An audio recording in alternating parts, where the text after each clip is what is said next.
What's up, guys? This is Thomas, and welcome back to my channel. And today I'm going to be reading Four Knights of the Apocalypse, chapter 154, titled "The Party." So, this is the first page right here. We see, I want to say, this is the Chaos realm, if I'm not mistaken, where King Arthur, and obviously the rest of his knights and his civilians are.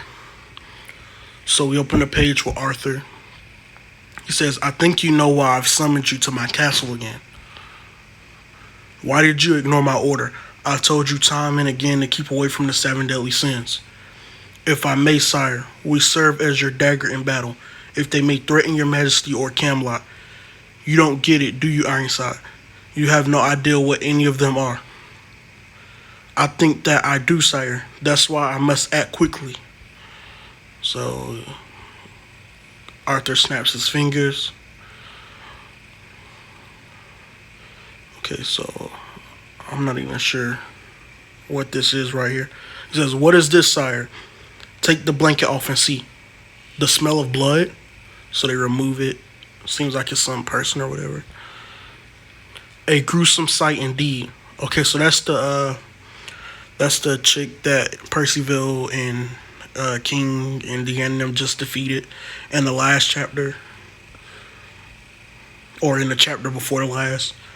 So it says, "Wait, does this body belong to Wariel Dane? The lingering magic force in it tells me she fought King the Grisly Sin of Sloth from the seven deadly sins." So he's aware, due to the magic force, who she fought. "This is what happens to fools who rush into battle. The sins are called legendary heroes for a good reason. Have I made myself clear to you? Their power goes far beyond any human standard." So we see a picture, or we see this photo right here of the 70th sins. We see Meliodas with the mark on his head, obviously in his demon mode. We see Bond looking nonchalant as always. We see Deanne, we see King, and we see Gother. So no Merlin. No Merlin, obviously. Escanor is dead.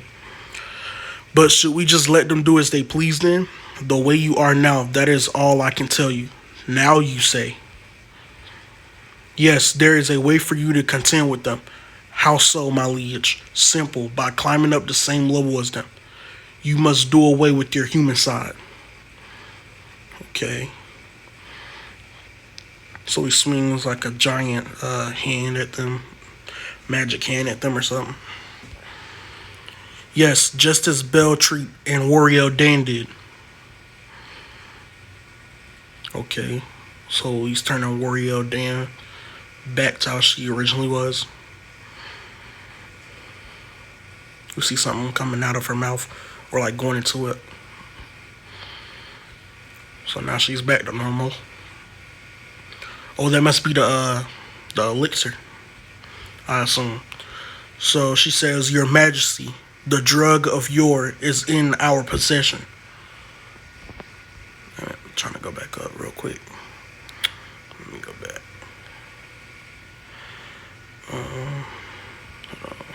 Oops. That's a little mistake right there.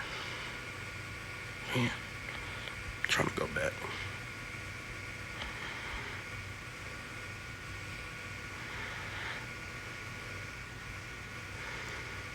So she says the drug of yore is in his possession. And then he says, "Well done, the White Witch strikes again. How did your fight with King go?" "Well, he was incredibly strong, yes, as I knew he would be. But yes, there was one unexpected event. Percival of the Four Knights of the Apocalypse has been revived." So we see the shocked face on Ironside's face. He says, he's alive. How? So what did Mortalac die for? It's just as Anne said, truly he is alive. Percival is with us. But you too, my dear Peligard, you are quite a bother. Oh. How do you mean, your majesty? Enough with the act, please. I've long known that your loyalty to me is gone. Despite that, I value you for your skill and for your human nature. but I cannot offer as much praise for this betrayal. Betrayal? Oh, come on, sire. Don't make it worse, Pellegard. So, of course, Arthur knew. It's common sense that he would know. I mean, they are within his domain, his realm, Camelot, and with Chaos watching over it. I mean, he pretty much knows everything. We've already verified that you let Percival's group go on purpose. We didn't find a trace of their bodies at the site, so we traced the memories in the area, and you teamed with Gother of all people for your act. Pele, is that true? You don't need to give me that look. I am not here to dredge up past events. Instead, how about I give the two of you a choice? For it's the business that matters more. Fiona, Diodora. So, wow. He's like showing them their the people they care about the most. Why did you serve me as part of the four evils? To protect your loved ones, as well as to protect Camelot, the land they call home, no? But if the seven deadly sins continue to exist, and now the four knights of the apocalypse are back as well, this place is bound to crumble apart in time. Will you fight as a human and lose both this world and those you love, or will you abandon humanhood, become victors, and save both of those things? So again, they're seeing them. Only you can make that decision. I will not cheat you for either choice. But you must take one of two paths. This is despicable, my liege. Loyalty isn't important. Loyalty isn't important. Your usefulness to me is. Am I wrong? I will agree to it. I can truly protect my son this way. Yes, I promise you. Then I consent as well. Excellent to her. So, you see the beast.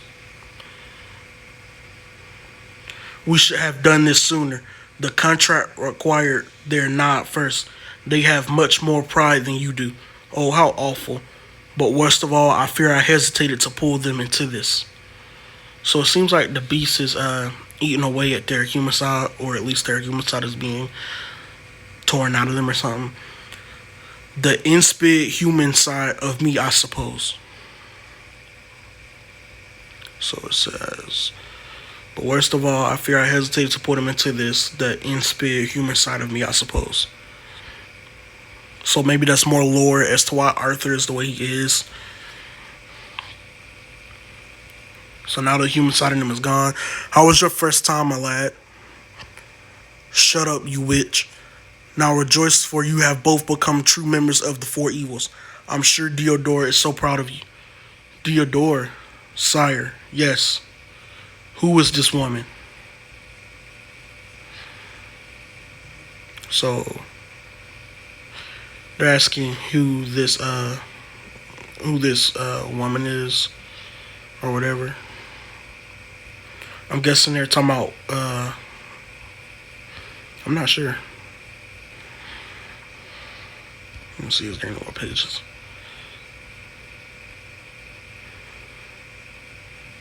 Yeah, I'm not sure. So, yeah, that's the end of the chapter. Pellegard asking who this character is right here. I'm not sure if this is a new character or if this is Wario Dane or whatever. But yeah, that's the end of the chapter. You know me, I'm not too much a fan of chapters that focus too much on Camelot and what Arthur is pretty much doing. I get he's also a character, so he also has to get some type of development. He also has to get some type of screen time. So I understand it. Nonetheless, my bias aside, this was a pretty good chapter. We got a lot in it. We got Arthur finding out that Percival is alive. We got him taking pretty much Ironside and Pellegard's human side from them. Obviously, he guilt tripped them into doing it. He pretty much blackmailed them into doing it. It's pretty much, this was a chapter showing how despicable King Arthur is, and we also got a little bit of lore at the end, in my opinion, to why King Arthur is like this, with him saying that his human side made it a little bit hard for him to just force them into giving away their human side. So I want to say that's more, lore as to maybe chaos fully took over Arthur or whatever, but who knows? I mean, it may just be Arthur's will, it may not. But yeah, had a little bit of, a mess up in the air right there with the chapter when I was trying to go back and read certain parts, but nonetheless, we did it. I did it, and yeah, this was a chapter. If you watched all the way to the end, hit the subscribe button, hit the like button, get the likes up, get the subs up. We're like 2 away from 20 subs. My goal is to get back to 100, which is where my last channel was before it got terminated. So if you're a Fortnite City Apocalypse fan and you watch this video, please do hit the subscribe button. And yeah, thanks for watching. This has been Timeless Ant, and I'll see you in the next one.